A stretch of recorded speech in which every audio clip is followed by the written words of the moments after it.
mengakali, tapi bukan akal-akalan. Bagaimana supaya apa namanya, generator yang kita pasang di sebagai pembangkit itu dia bisa memanfaatkan energi terbarukan yang ada. Bukan soal ukurannya, soal modelnya, tapi bisa nggak dia efektif digerakkan oleh suatu aliran air yang pelan sekali, ya. Yang pelan, ya. Kalau harus kencang baru menghasilkan energi listrik, semua juga bisa, ya kan? Tantangannya di situ. Ya. Tantangannya di situ, dan semua berbondong-bondong untuk menawarkan apa solusi, ya. Kalau sudah masuk ke proyek ada uangnya, semua berbondong-bondong masuk menawarkan, oh saya begini, menurut saya begitu. Nah, kira-kira begitu. Tapi prinsipnya sebenarnya itu bagaimana di generatornya. Kalau soal kontrol, bukan kontrol tidak penting, bukan. Kalau soal kontrol itu menyesuaikan dari apa yang ada. Ya.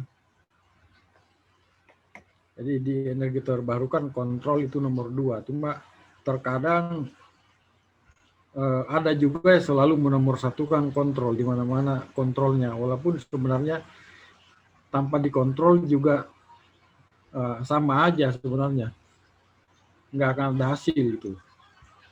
Seperti kejadian yang saya sebutkan tadi, hanya mengganti kontrol 6 atau berapa puluh kali. Sebetulnya bukan itu masalahnya. Masalahnya adalah spek generatornya tidak sesuai dengan kondisi angin yang ada di daerah itu. Cocoknya generatornya itu putaran tinggi, 1000 rpm. Sedangkan ketika jadi pembangkit tenaga angin, tidak pernah mencapai itu, ya nggak ada stromnya. Mau dikontrol apanya gitu. Sedangkan terminologi kontrol di sini artinya mengontrol energi listrik. Nggak ada kan. Contoh dalam kehidupan sehari-hari, kita mau menjernihkan air di dalam satu sumur, ya. Tapi sumurnya itu nggak ada airnya, kering. Apa yang mau dijernihkan? Jadi gimana itu ceritanya? Harus kita mencari atau menggali sedalam mungkin sumur tersebut ada keluar air. Baru bicara ini airnya masih keruh atau airnya ini sudah jernih, tidak perlu lagi disaring atau dijernihkan. Ya, seperti itu. Berapapun penyaring kita beli, ya tidak ada airnya, apa yang mau disaring gitu loh. Nah, ini di istilah bahasakan tadi seperti yang pembangkit itu putarannya sudah ada tapi tidak pernah keluar energi listrik. Kenapa demikian? Karena ya salah satu masalahnya adalah pengetahuan kita di bidang teknologi generator itu memang terbatas kira-kira hampir 30 tahun lamanya, kurang lebih. Pada zaman saya sekolah dulu, orang mempelajari generator itu serius, terdiri dari ilmu ini itu. Kemudian di sesudah akhir tahun 80-an, ya, itu dengan mulainya berkembang elektronika dengan pemrograman, itu dianggap generator itu ya begitu-begitu aja, nggak ada perkembangan di Indonesia ini misalnya. Oh itu begitu-begitu aja, nggak apa-apa kok, pokoknya sudah nggak mungkin ditambah gitu. Padahal tidak demikian sebenarnya. Beberapa negara Asia Timur mempelopori itu agar desain generator dibuat sedemikian sehingga dia bisa diaplikasikan kapan aja dan di mana aja. Nah, event ini tidak pernah masuk ke Indonesia atau boleh dibilang tidak ada minat, ya. Jadi kita tidak tahu berita. tidak tahu berita itu. Saya tahu beritanya itu kurang lebih hampir 10 tahunan lalu. Pada waktu itu ya rekan-rekan saya dan kuliah-kuliah saya justru tidak setuju. Itu generator buat apa dipelajari, memang begitu aja kok. Apa yang terjadi sebetulnya generator itu banyak sekali tipenya. Ya, pengalaman saya cerita setelah saya sekolah di luar negeri, saya baru tahu ternyata generator itu ada 3.000 lebih jenisnya. Nah, kita rata-rata mengenal hanya 3 macam. Sudah. Bayangin itu berapa bedanya 3.000 dengan 3. Iya kan? Jadi kita melihat generator itu seperti ikan teri. Ikan teri itu kalau 10.000 ekor, 100.000 ekor dianggap sama aja semua itu. Padahal itu beda. Itu ikan teri, apalagi ini jelas-jelas speknya beda-beda gitu loh.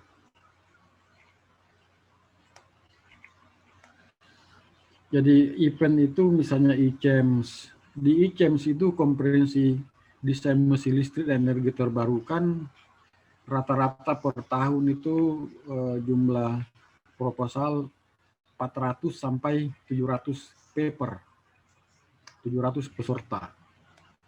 700 itu kalau dari satu paper terdiri 4 orang, 2.800 peserta. Saya pertama kali ikut di Korea Selatan 2018, 2019 di Harbin, 2020 Jepang. Itu animo untuk mengembangkan generator terutama Korea Selatan, Jepang, Taiwan, RRC sangat tinggi. 85% bisa lebih dari paper itu semuanya generator semua. Ya, jarang yang kontrol. Padahal sebetulnya di situ disampaikan ya bagi yang mau bicara mengenai kontrol ini boleh. Ya. Tapi kita di Indonesia sekarang ini baru mulai kalau ada konferensi itu selalu sudah ada mulai energi terbarukan juga ya. Baru ya 3 tahun terakhir. Dulunya itu enggak. Sementara kita krisis energi, ya kan? Krisis energi, tapi kita mau membombardir penggunaan energi, ya udah habis, ya. Begitu banjir, ya banjir, kita mau energi sih untuk pompa, nggak ada energi kan, ya nggak? Kalau disedot itu pasti mati semua, ya kan? Seperti itu. Ya, kita bicara ini faktanya demikian. Jadi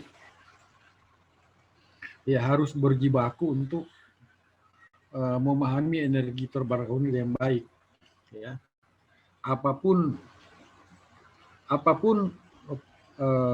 background kalian di teknik telekomunikasi, elektronika, komputer, ini bagi saya ini sesuatu yang universal dan sangat bagus untuk kita perdalam, ya, menurut saya. Semua kehidupan kita butuh energi. Ya, kalau orang berbicara di bidangnya semua butuh komputer dan sebagainya semuanya. Tapi faktanya adalah kalau di pedesaan itu tidak terlalu membutuhkan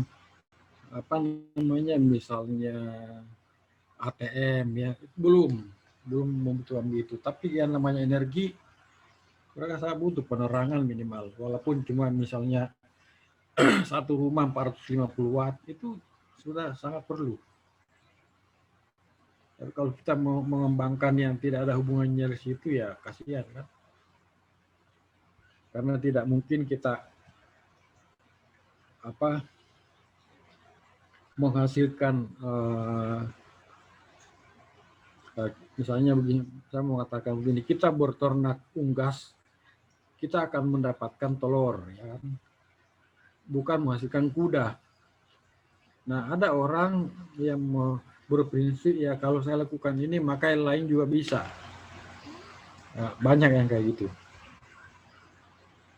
Padahal menurut saya energi paling penting. Bahkan dicanangkan oleh Bapak Presiden akan mengusahakan sampai 35.000 mega. Nah, kalau kita ini yang diusahakan yang enggak ada hubungannya, ya itu akhirnya apa? Memang bisa diusahakan tapi dibeli semua dengan harga yang ya sekian kali lipat. Ya kita hanya bisa bicara sastranya aja. Oh sekarang begini teknologi IoT apa.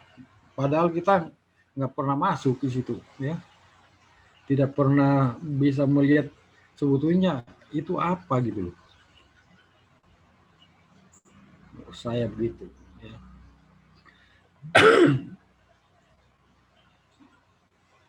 Jadi kita harus menjiwai itu sehingga bisa dilihat, bisa melihat ini prinsipil ini enggak gitu. Saya zaman S1 itu dulu elektronika.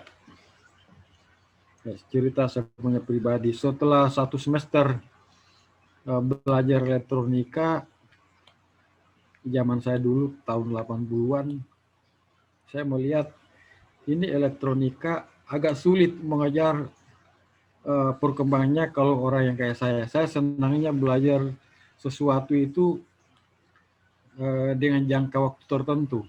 Kalau elektronika berkembang setiap hari. Ya. Setiap hari dia berkembangnya. Lewat itu kita ketinggalan.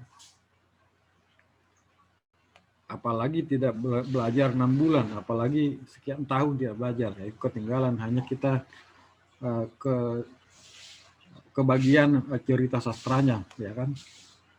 Zaman saya dulu yang namanya mikroprosesor itu, waduh, sesuatu barang yang buah gitu. Sekarang itu sudah sangat ketinggalan mikroprosesor. Jadi sudah satu mikroprosesor zaman dulu yang digadang-gadang sekian, sekarang ini sudah berapa kali untuk satu tempat aja gitu yang diperkecil, ya. Saking perkembangannya cepat. Melihat situasi begitu, saya lihat ini tidak cocok buat saya nih. Kemudian untuk masalah kayak di Indonesia seperti yang banyak pedesaan dan sebagainya, saya orang dari kampung ya.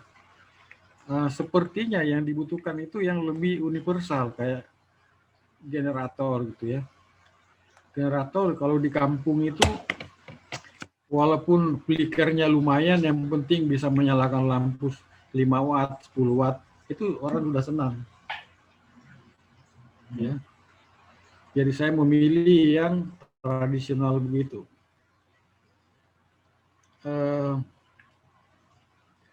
Teman saya pada waktu itu ketawa semua, ya. Buat apa begitu? Dia malah mempelajari yang lain-lain gitu. Saya tetap aja di jalur itu belajar dinamo, generator ini. Dan ciri khas generator itu dia punya perkembangan itu bisa terukur, misalnya belitannya atau belitan generator atau core-nya. Core generator itu tidak bisa dibuat dalam waktu 6 bulan, maksudnya ada model baru, nggak bisa kayak gitu dia. Setahun juga belum tentu. Yang bisa diperbaiki hanya masalah isolasi. Isolasinya juga tidak mendadak tinggi-tinggi banget gitu loh. Jadi bagi saya yang malas itu cocok gitu loh. Saya malas gitu kalau mengikuti elektronika, waduh. Saya pergi main bola, pulang ke rumah sudah elektronika apa lagi yang muncul nih. Jadi pindahlah saya ke energi, jurusan energi. Zaman dulu namanya gatrik, teknik tenaga listrik. Mesin-mesin, ada penggerak mula, ada mekanika fluida zaman dulu. Jadi gatrik itu dia banyak mempelajari permesinan ya. Nah, permesinan. ada namanya teknologi mekanik, ada namanya ilmu material, ada namanya perpindahan panas, ya kan? Jadi sebetulnya di Indonesia itu kurikulum gatrik tenaga listrik itu banyak disunat oleh siapa saya nggak tahu, pokoknya di universitas, seluruh universitas itu dipotong-potong, jadi yang sekarang ini yang ada hasilnya yang kecil-kecil aja, makanya begitu masuk itu ya pasti puyeng, kenapa begini, karena dia tidak tahu filosofinya dari mana, apa hubungannya penggerak mula atau mega fluida sama dinamo, itu berhubungan semua. Kalau kurikulum di gatrik yang ada misalnya di universitas yang ada di Uni Soviet zaman dulu, namanya Uni Soviet, sekarang percaya jadi Rusia, itu lengkap semua. Ada vibrasi, ada penggerak mula, ada lain-lain. Jadi keluar dari situ tidak usah training, kalau kerja di pabrik atau pembangkit itu langsung maknyus tuh. Minimal tidak bingung. Ya sekarang ya kan karena tinggal sekian persen ya udah harus kemandirian dituntut tinggi. Saya belum lama ini ngasih pelatihan di suatu universitas negeri. Ya. Itu generatornya saya belah ya, tampak samping, tampak depan. Ada mahasiswa nanya, negeri loh ini. Itu rotornya sebelah mana, Pak? Padahal dari awal pembicaraan itu saya katakan ini termasuk inner rotor. Inner rotor juga dia nggak tahu. Padahal inner rotor itu istilah 50 tahun lalu itu. Ya karena dia putus di kancah apa namanya kurikulum yang gado-gado ya, kayak pelangi begitu. Pokoknya sering sekali berubah kurikulum, tapi sebetulnya nggak ada yang berhasil gitu ya. Ya seperti itu. Jadi saya mau mengatakan generator itu terdiri dari ilmu yang rumit ya, yang rumit. Kemudian kelihatan kita sederhanakan, oh itu aja. Oh tidak demikian sebetulnya. Untuk menghitungnya aja dia menggunakan metode elemen hingga baru bisa dihitung. Tidak bisa dihitung matematik biasa. Ya. Hitung-hitung kayak ilmu-ilmu dagang begitu, hitung 2 kali 2 nggak bisa kalau generator itu. Tapi kalau di ujian S1 ya terpaksa kita ngambil sempalan begitu, sekedar mengenal aja. Jadi sebetulnya case-nya itu 180 kasus, nah kita yang mahasiswanya tahu hanya 1. Kalau di S2 ini case-nya dikasih tahu, akan tahu semua sebanyak case yang sebenarnya. Ya mau nggak mau. Karena S2 itu lebih ke terapan dan yang real, bukan yang supaya enak didengar gitu ya. Karakter generator jelek sebenarnya kalau diamati kayak begini gitu. Tapi kalau ada di dalam osiloskop, di lab-lab, wah mulus, bagus-bagus. Sebetulnya kan tidak begitu.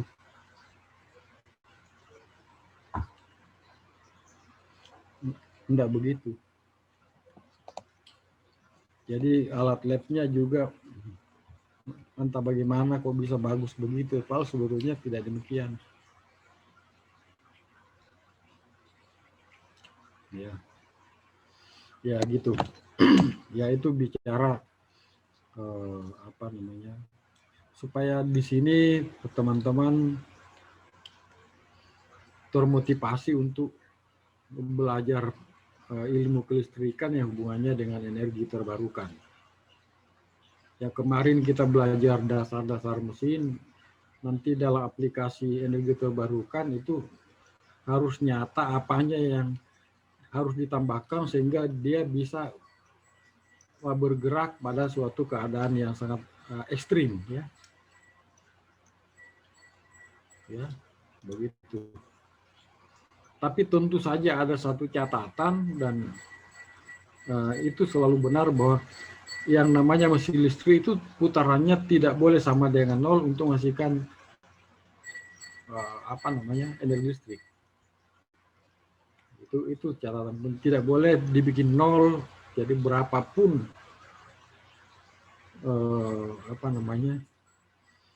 apapun keadaannya, putarannya itu harus ada, tidak boleh sama dengan 0, baru masih energi listrik. Tetapi dalam kenyataannya hanya kecepatan tertentu yang menghasilkan energi listrik. Nah, itu perlu diselidiki kenapa demikian. Itu sangat menarik. Kalau tidak sama dengan 0, berarti itu angkanya berapa gitu? Apakah bisa 0,5, 7, atau 1 gitu ya? Nah, ini yang kita studi di dalam energi terbarukan, supaya implementasinya itu bisa nyata sesuai dengan kondisi ya. Jadi tidak asal nebak. Jadi tidak asal nebak, dan semuanya bisa mendekati yang sebenarnya. Tentu tidak persis sama karena kita tidak berada di pabrik, tapi saya mau katakan kalau kita mempelajari sampai sedetail itu, maka orang pabrik juga tidak akan bingung kalau kita mengutarakan apa yang kita pelajari. Saya mau kasih contoh, kalau kita dasarnya hanya mempelajari buku mesin listrik dari karangan BLT Raja, kemudian kita bicara di suatu bengkel bubut atau pabrik dinamo sederhana, teman-teman, itu sudah pasti di sana tidak akan ada yang mengerti apa yang kita cerita. Oh, itu yang dibicarakan generator, saya bayangkan itu. Karena yang dibicarakan di buku itu sebetulnya adalah teori-teori yang sebetulnya permukaan gitu. Lebih banyak ke fisika. Fisika itu lebih banyak abstrak ya. Jadi tidak masuk ke dalam intinya gitu. Jadi bagi yang punya buku BLT Raja, bukan itu salah, bukan. Hanya saya mengatakan itu kalau dasar pola pikirnya dari situ dibawa ke industri manufaktur untuk dinamo, itu di sana tidak akan ada yang ngerti apa itu maksudnya. Karena di sana hanya menceritakan kali-kali bagi kosinus gitu, jadi dia tidak tahu bentuknya. Kan kosinusnya, kenapa bisa kosinus gitu ya, timbulnya di dalam suatu mesin. Kenapa bisa muncul kosinus, tapi di sana langsung diberikan kosinus kali sinus, hasilnya sekian ya. Nah, kalau di dalam energi terbarukan, setiap ada bentuk ya, itu harus kita antisipasi bahwa bentuk yang demikian ini akan menghasilkan suatu efek sinus atau kosinus. Tentu dengan tambahan bahwa kalau yang terjadi di daerah itu adalah magnet dan di sekitarnya ada baja, maka ini pasti terjadi masalah sinus kosinus di sini, dan ini agak sulit diatasi bila terjadi keadaan yang kritis. Nah, seperti itu. Jadi maksud saya kita harus mengimbangi antara gambar tapi gambar ini bukan ilustrasi ya. Kalau gambar ilustrasi atau karikatur itu adanya di buku-buku TTL. Di buku-buku TTL itu banyak gambar karikatur mesin listrik. Jadi digambar bulat begini, bulat panjang. Itu sebetulnya bukan representasi dari mesin yang dicerita, hanya diceritakan kalau mesin itu bulat. Jadi sama saja kalau saya menceritakan ke seorang anak yang tinggal di metropolitan yang tidak pernah ke pedesaan, saya menceritakan kepada anak ini buaya ya, dia belum pernah lihat buaya. Lalu saya cerita buaya itu kayak begini ya kan, tapi sebetulnya pada waktu saya gambarkan buaya itu, saya tidak bisa menghitung berapa jarak sirip di ekor ya kan, sehingga itu hanya cerita umum gitu loh. Nah itu yang terjadi di buku-buku umum ya. Tapi kalau di dalam energi terbarukan itu semuanya harus ditakar ya, ditakar. Kalau enggak berantakan semua ya, kira-kira gitu. Ya, saya kira itu dulu yang saya bisa sampaikan tuh saat ini pengenalan. Dan kalau bisa semester ini setiap orang itu bikin paper dari mata kuliah ini. Jadi mulai minggu ini, minggu depan coba cari suatu tulisan yang berhubungan dengan energi terbarukan ya. Jadi apa namanya? Kita itu adalah master ya. Jadi kita study base-nya itu bukan mempelajari soal-soal ya, lalu di akhir kuliah adalah apa namanya? Mencari penyelesaian soal dan kunci jawaban ya. Misalnya saya kasih kalian 2 kali 3, misalnya kalian belum tahu, dicari di kunci jawabannya 6. Lalu saya harus meluluskan karena 2 kali 3 memang 6. Itu kalau orang awam ya. Orang awam itu sudah pasti 2 kali 3 6. Tidak demikian di dalam perencanaan teknik. Ya, kalau duit sih memang 2 kali 3 6, tapi di dalam konteks lain itu sesuatu yang perlu dipertanyakan. Bagaimana cara mendapatkannya sehingga dia 6 ya. Kemudian orang bertanya berapa memori yang digunakan untuk mendapatkan 2 kali 3 sampai 6. Ya kan? Apakah waktu yang diperlukan itu sama dengan kalau kita mengalihkan 0 kali 0 sama yang 0, 2 kali 3 kalau di dalam kalkulator. Nah, itu harus diselidiki kalau seorang master, kalau master. Ya kalau kita pragmatis saja mirip pemikiran S1 ya sayang ya. Jadi kita harus levelnya beda, ibarat tadi tentara ini perwira, kalau S1 itu ya bintara, apa yang dilihat itu yang ditembak ya kan. Kalau perwira itu sebelum ada yang kelihatan sudah harus diprediksi jangan sampai terjadi sesuatu, dan kalau perlu nggak usah nembak, musuhnya mati gitu. Nah, kalau bawahan itu harus berhadapan baru tahu gitu loh, kira-kira gitu. Nah, bisa memprediksi semuanya itu apabila kita stigma atau wawasan kita sedikit diperlebar ya, berpikir kritis ya, berpikir kritis ya. Berpikir kritis macam-macam, misalnya saja kenapa ya Jepang bisa maju ya. Harus kita mencari jawaban, kita tidak boleh mencari jawaban politik ya. Nah, karena teknologi itu teknologi jangan dibawa ke politik, jangan dibawa ke manajemen. Kalau dibawa ke manajemen ya semuanya jadi di linear aja ya, nggak bisa kayak gitu.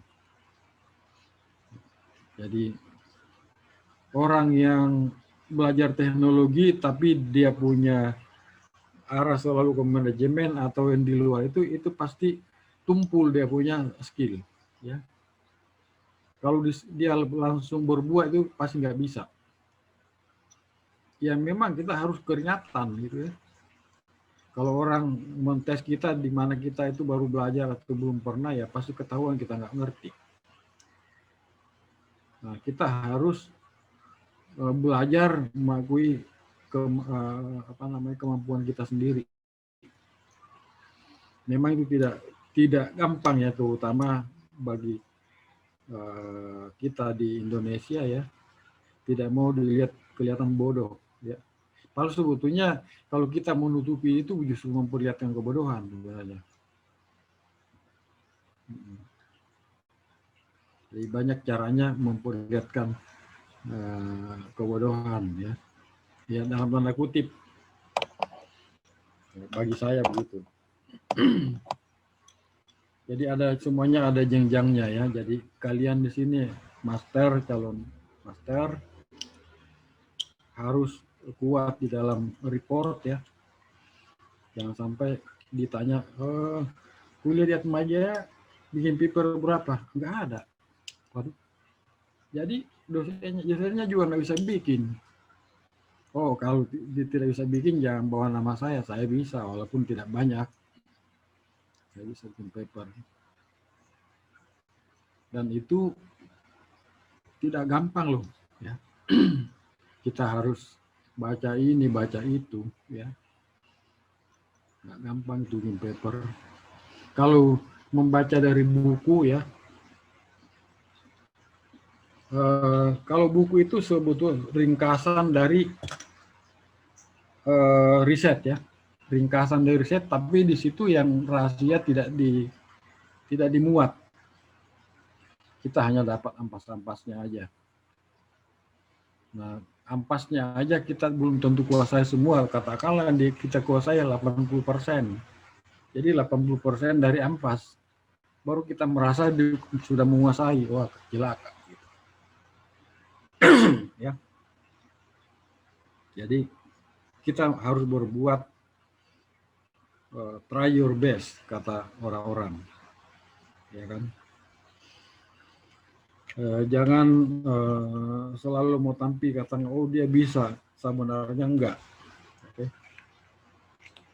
Ya, walaupun banyak kelihatan kita sukses kalau selalu bisa menghindar dari ketidaktahuan dan masuk ke area chaos, wah, semuanya bisa. Padahal sebetulnya enggak. Ya. Ada suatu saat kita akan repot kalau berpura-pura begini. Bagi saya lebih bagus malu di awal daripada terakhir baru orang. Jadi kamu selama ini nggak ngerti ya. Jadi ternyata yang dipelajari apa gitu. Ya, kira-kira itu dulu yang saya sampaikan untuk kali ini, dan ini sebagai